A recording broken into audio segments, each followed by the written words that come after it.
Imagine being sentenced to death for a crime you didn't commit.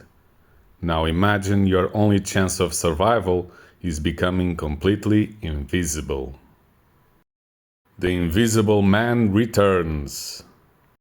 Released in 1940 by Universal Pictures, is a direct sequel for The Invisible Man. The story follows Geoffrey Radcliff, a wealthy owner of a coal mining operation. He is convicted and sentenced to death for murdering his brother. The movie opens up on the Radcliffe Manor. Geoffrey's employees can't believe that he is actually gonna be killed. Richard Cobb, cousin of Michael and Geoffrey Radcliffe, who is now the head of the Radcliffe assets, comforts Ellen Manson, who is Geoffrey's love interest, and tries to use his connections to delay the execution.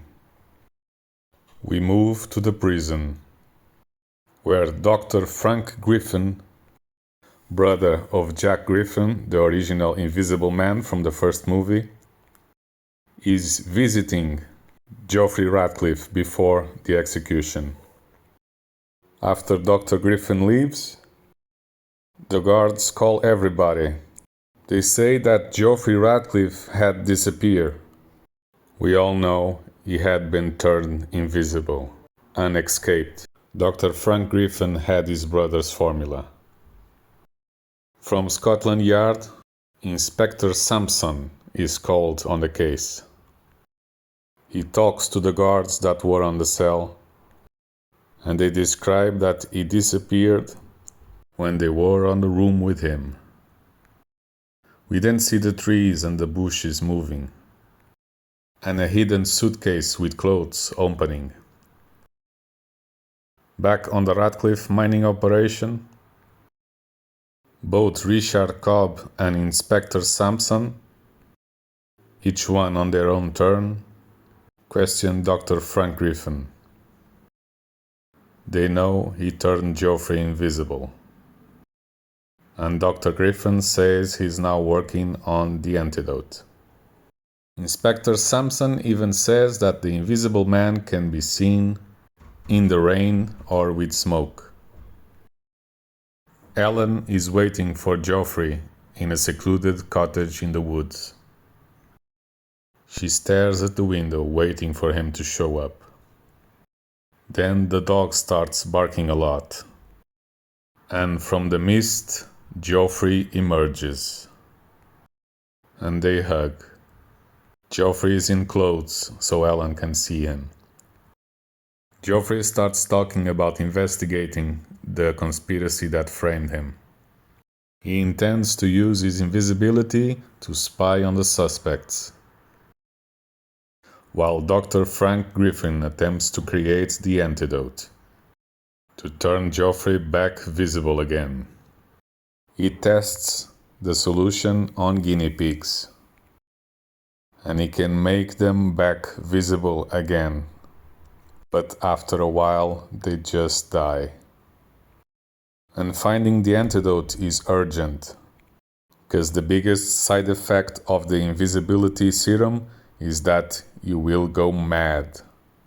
Geoffrey takes out his glasses and gets scared by his own invisibility. The dog keeps barking a lot, and that calls for the attention of a police officer. And he starts questioning what is going on for the dog to bark that much. He goes up and he meets with Geoffrey. After noticing that something was wrong with his character, he calls for help. Backup is on his way. Geoffrey knows he needs to disappear, and he starts taking off his bandages and his clothes. While seeing that, Ellen fainted. Geoffrey keeps stripping all his clothes until he is completely invisible. And he escapes. They only find the clothes on the floor, and Ellen fainted. Geoffrey goes out to meet with Dr. Frank Griffin. We see him because he's carrying a newspaper. Dr. Griffin takes some blood from him to analyze. Then Willie Spears shows up, A former worker that is now superintendent questions Dr. Griffin. He wants to learn if Dr. Griffin helped Geoffrey escape. After he leaves, driving by car, he's been followed. The hood opens up while driving. He gets out of the car, and then the Invisible Man starts talking to him. He tries to run, but Geoffrey catches him by his scarf. Geoffrey says that he is a ghost, and tries to gather information from him while terrifying him.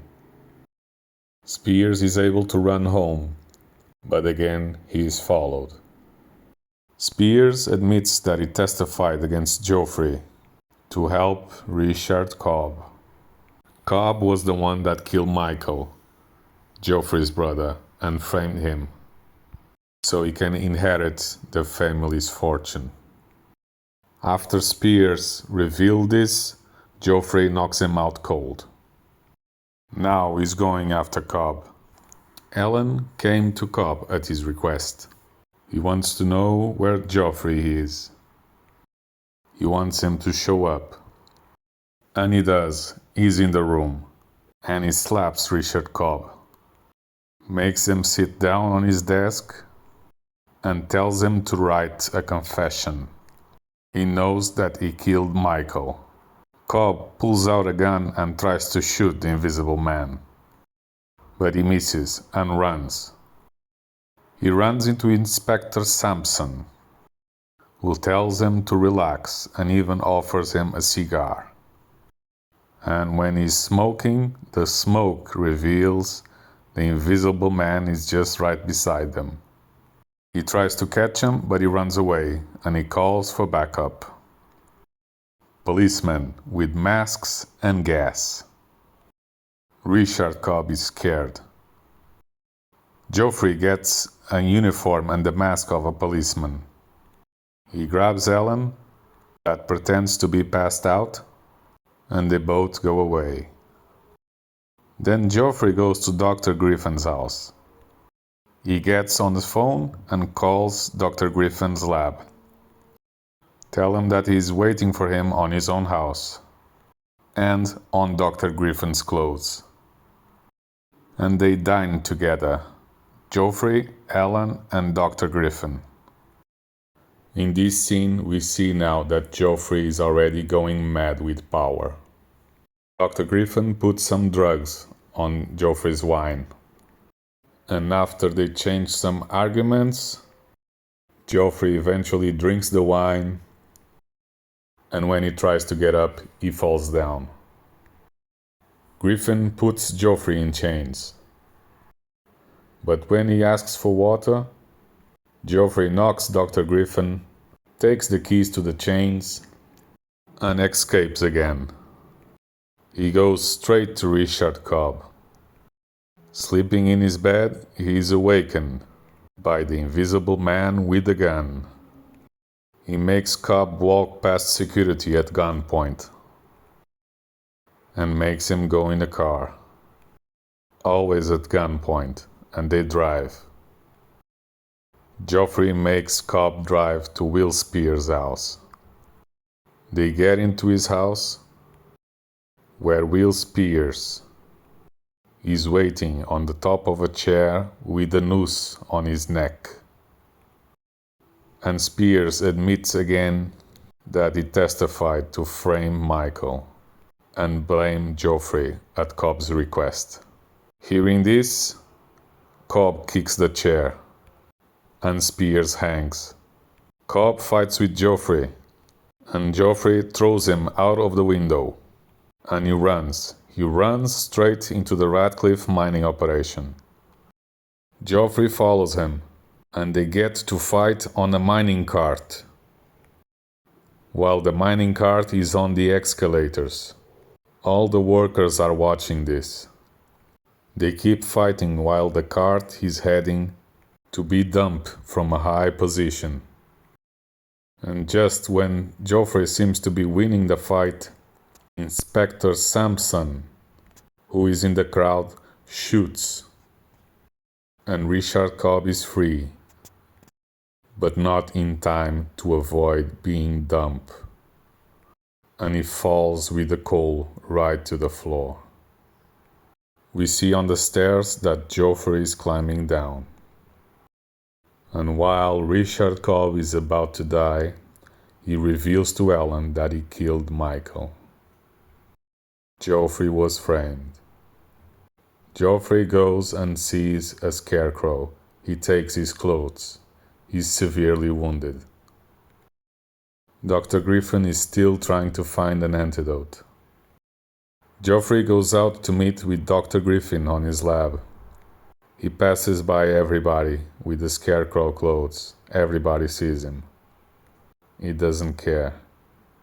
He has been proven innocent now. Dr. Griffin tries to help him. He's severely wounded. Dr. Griffin gives him blood transfusion. He has lost a lot of blood. He has internal bleeding, but the doctor cannot see him to operate. He then tells Samson that he has an antidote, but there's a very low chance of success. And when he was about to risk the antidote, we start to see Geoffrey's veins. The blood transfusion, new blood, that was the antidote.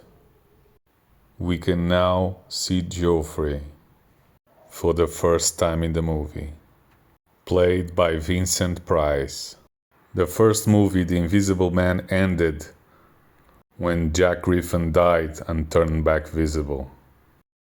The Invisible Man Returns ends with our Invisible Man turning visible too. But this time, he survives. Ellen hugs Geoffrey. And to this story, we get a happy ending.